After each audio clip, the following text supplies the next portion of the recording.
It's a fairy tale ending for a California woman with a passion for costume making. Priya Sidar got a chance to speak with her about how she turned adversity into inspiration for kids all over the country. Now, said her godmother, are you ready to go?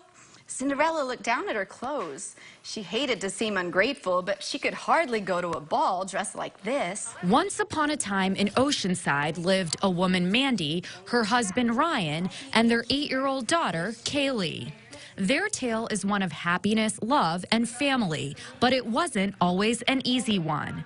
Mandy was born without an arm. They think that an amniotic band wrapped around it and just kept it from developing properly. So I've had my whole life to figure out how to adapt and do the things that I want to do. After spending her childhood bouncing from place to place with her father, who was a pastor, Mandy eventually settled down in Florida.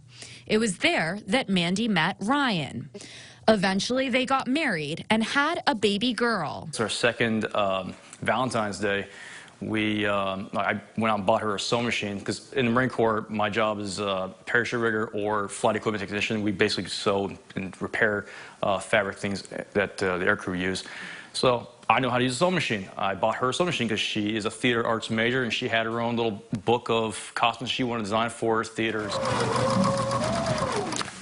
It was that hobby that ended up transforming Mandy into a fairy godmother herself. She created some costumes for her daughter and friends, but then she got inspired. My daughter had been studying Cinderella stories at school, and I realized that there were all these beautiful tales from around the world, but there were still no princesses who looked like me. And so I just had the thought, if this character doesn't exist, I'm going to create her. She spent 60 hours creating a Cinderella ball gown and another 40 creating one for her Prince Charming.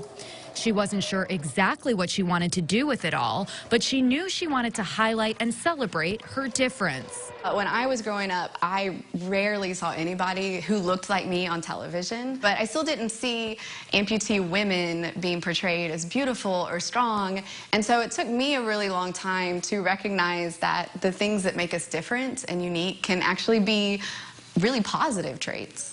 And that was the twist. Mandy decided instead of a glass slipper, her Cinderella would have a glass arm. After telling friends about her plan, she was linked up to a sculptor in Arizona who took one of her prosthetic arms and created a glass-looking one out of clear resin.